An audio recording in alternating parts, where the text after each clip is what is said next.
Who has never played a TTRPG and has no idea what they are? Excellent. All right, we're going to have some fun. So my name is Dr. Elizabeth Kilmer. I'm a licensed clinical psychologist with Respect Psychological Services. I also do a lot of consulting with Take This. I'm not sure if you caught Kelly's talk on the Accelerate program most recently. It's an amazing program. I started my TTRPG journey about a decade ago now, and I've had the opportunity to run therapeutically applied groups with children who've experienced trauma, military veterans, spanning from ages like 20 to 86, neurodivergent children, adults with social anxiety, kind of the gambit. One of the things I love about TTRPGs is how flexible they are, how much they are really, really helpful across populations.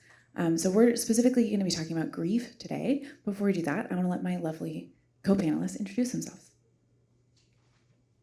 I am Tina Thomas, and I am a Children and Families Grief Support Coordinator at Blue Ridge Care, formerly Blue Ridge Hospice. I am also the Children and Families Program, and I have long loved tabletop games, and then about 10 years ago, I met my husband, and it just ballooned. I knew that Dungeons and Dragons was in our future. And what I love about it, just like Elizabeth said, is that the ability to reach kids that seem unreachable, especially our teens and our young adults. I have been a grief counselor for 10 years. I've been working with kids for about 25. And this has really been like the funnest my job has ever been. And so, yeah, thank you. Hi, good morning. My name is Dr. Jared Kilmer. I'm also a clinical psychologist with Respect Psychological Services. I primarily provide therapy and assessment services to neurodivergent kids and adults, as well as folks in tech and games. In my practice, I've had the opportunity to integrate various forms of evidence-based treatments with games of all kinds, and in particular, my primary focus has been on leveraging tabletop role-playing games among various populations, including veteran populations with inpatient or intensive outpatient treatment for PTSD, substance abuse, and severe mental illness, as well as neurodivergent kids and adults working to improve experiences of anxiety, depression, or interpersonal effectiveness. So we've all been working with TTRPGs for a while, but for this particular project we're going to talk about today, we are really grateful for the financial support from the New York Life Foundation that made this particular project feasible for us. Right. The child bereavement estimation model tells us that there are 1 in 11 children that will be bereaved, experience the loss of either a parent or a sibling by the time that they are 18. By the time that you are 25, that number is about 1 in 5. So we know that this is an issue.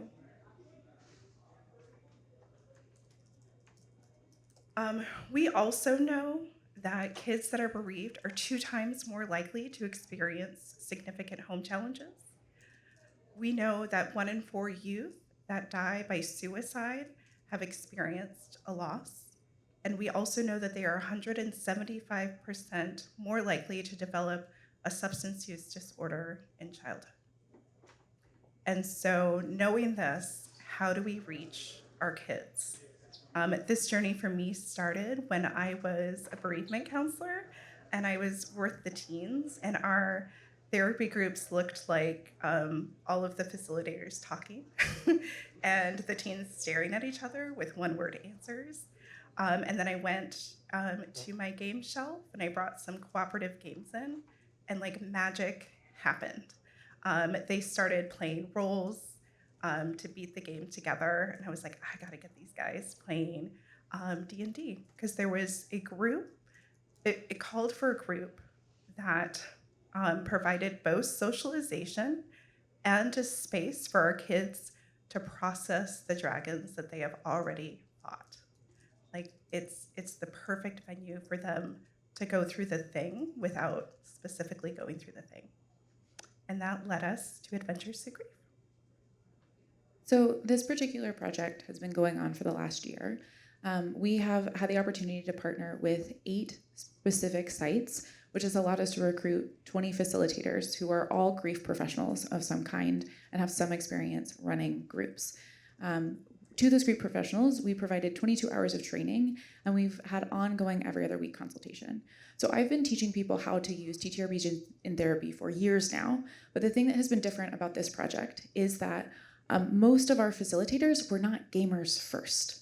So we had people who were trained therapists, and that is really common. I'll bring in trained therapists, and I'll bring in people who at least play games. In this particular group, of our 20 facilitators, 2 of them had played D&D, and I think 4 of them had played games other than like chess or checkers. And so it's been really encouraging to get to watch people who have an idea of how games could maybe be useful, but some of which who are very much voluntold for this project by their grants officer come in and learn to really get playful and get engaged.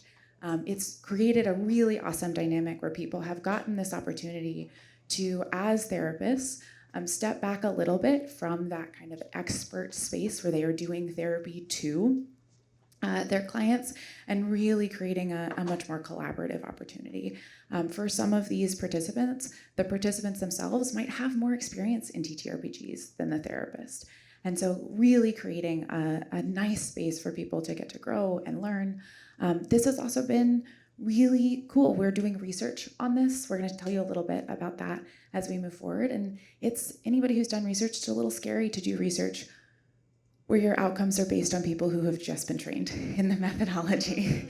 And so we've seen some really encouraging results so far. I want to give you a little bit of an overview of the groups.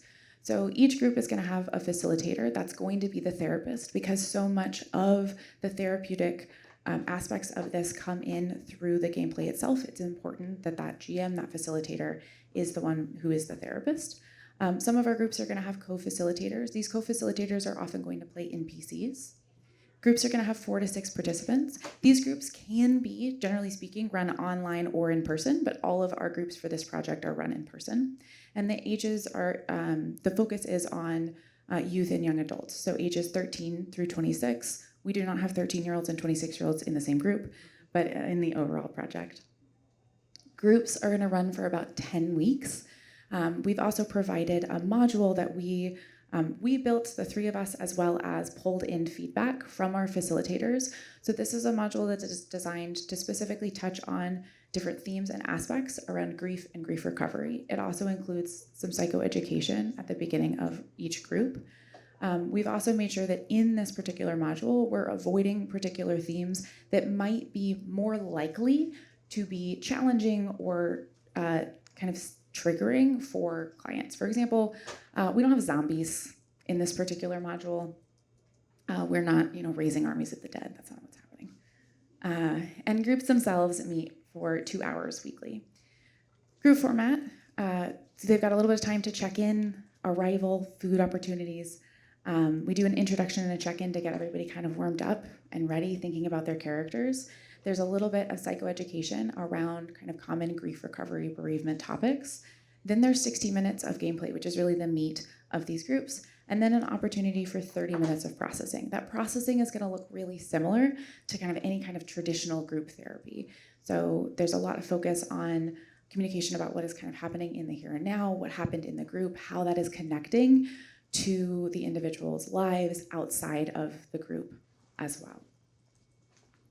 When we think about the therapeutic elements, it's really easy to go, well, you've got that 30 minutes of processing that looks like normal therapy, and that is part of it, but it is not all.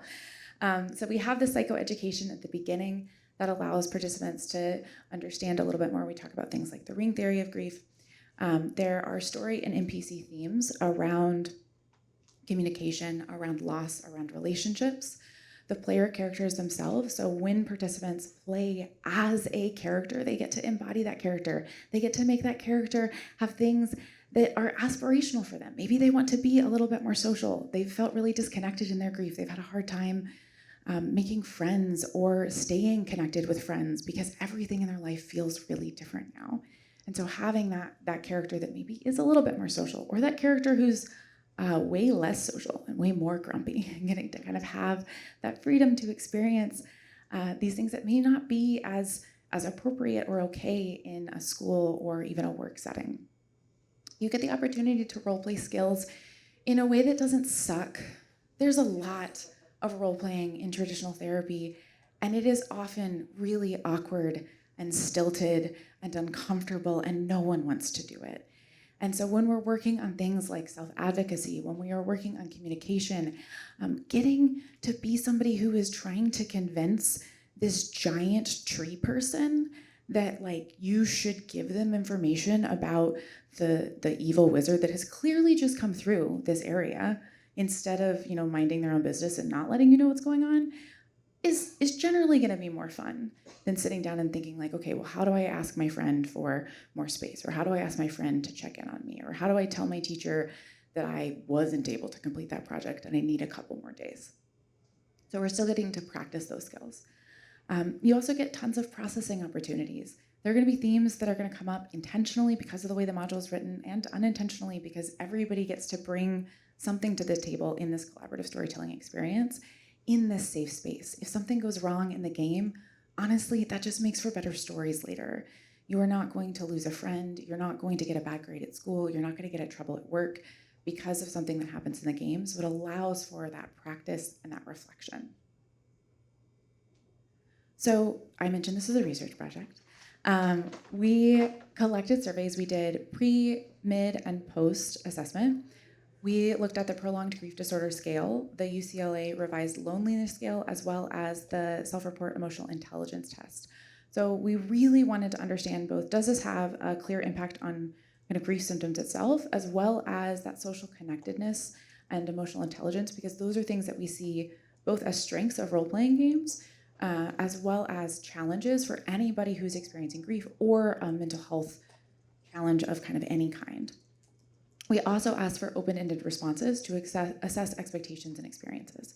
And so far, we've only had 12 participants that have fully completed that 10-week program. And so we are not going to share some of the numbers and statistics because that sample size is too small for me to feel comfortable with it. But I will say that we are seeing some really encouraging results with some of those early numbers as well. The numbers are moving in the right direction, which is always great. But I did want to make sure that we shared some of that open-ended feedback. This is an area in which the research is still very much emerging. And so having open-ended feedback, having this qualitative feedback from participants is really important because it helps us as researchers and as facilitators better understand what is important to our clients, what is important to the people who are actually part of these groups.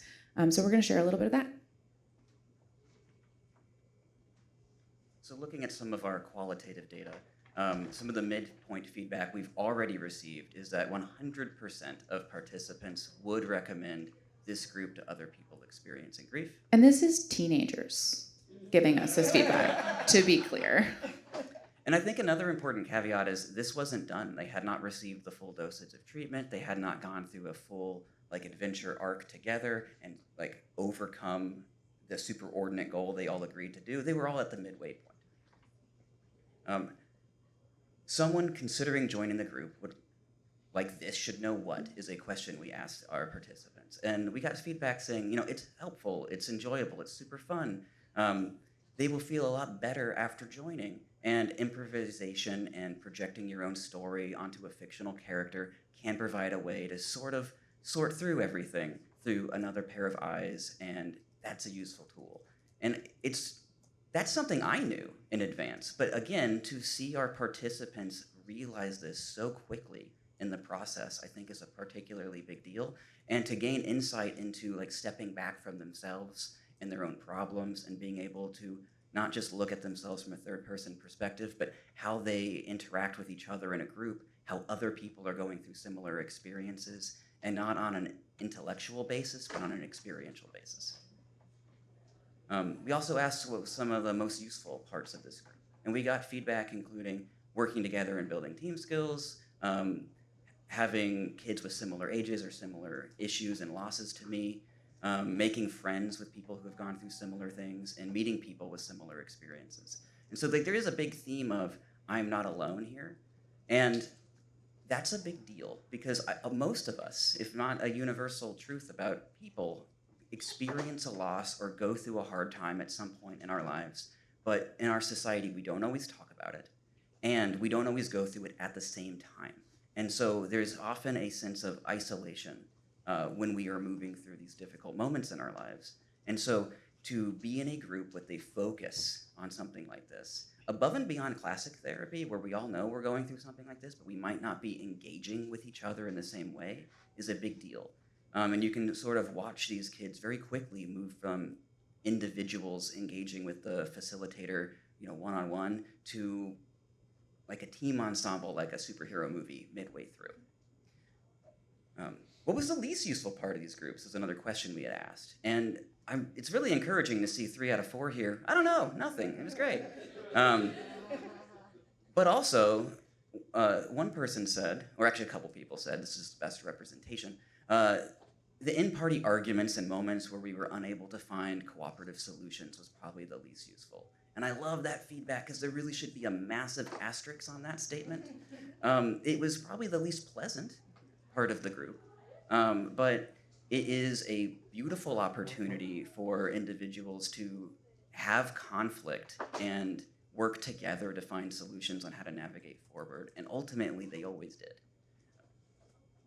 And then lastly, we talked to our facilitators, and I think a nice representation of the aggregate facilitator feedback was, through this journey, I've seen our participants step beyond their comfort zones, connect deeply with their grief, and discover moments of insight, healing, and joy. The balance of emotional depth with laughter and lightheartedness has created a truly transformative space, and it has been nothing short of inspiring. And I think groups like this allow you to have 1 foot in fantasy and 1 foot in reality, 1 foot in like fun and 1 foot in sorrow. And it's a closer proximate to real life as we are navigating through some of these things than it may look superficially. So a couple things that we wanted to just have y'all take with y'all in terms of thinking about the implementation considerations for this particular project as well as future ones. There's a really steep learning curve for facilitators who don't know anything about TTRPGs, because you need your facilitator not just to be able to play at all, but you need them to feel comfortable GMing and bringing in participants who have no prior knowledge. We need to make sure that our participants aren't having to do homework before showing up at that group, which means you have to be a little bit better than like a baby brand new GM. So that's something to keep in mind. One of the challenges we ran into in this group was some of the identification and recruitment of participants in need. And that is a thing that is really common against the childhood grief space. We know these numbers are so high, but getting access to these kids, understanding who it is who needs these services, is something that is a continued challenge across this space. One of the pieces, again, in the space that we're working in, making sure that the staff, the people who are your referral sources, understand this game, whether that means playing a little bit for them, with them, to get them on board, is super important. The number of times I've gotten referrals from someone with people I've worked with that are like, oh yeah, that video game group. I do run things with video games. This is not a video game group. So making sure your referral sources know kind of what they are recommending. And then just making sure that your potential clients and parents have education. We are well past the satanic panic, but there are still some misunderstandings and miscommunications that can happen around game spaces. So especially in this therapy space, making sure that the people around you understand what this game is and is not. If you are interested in getting started, I hope a lot of you are interested in getting started. Honestly, my top recommendation is to read our book. Like, get it from the library. I don't care if you purchase it. I don't make money off of it. But I took running a training program for thousands of people for several years, and we shoved it all in this book. So that's my top recommendation. Making sure that you have the education you need around both three things. Therapy group facilitation, that is so important, and TTRPGs. Anybody who used to be a teacher and is doing this are my favorite people because they are so good at the group facilitation part.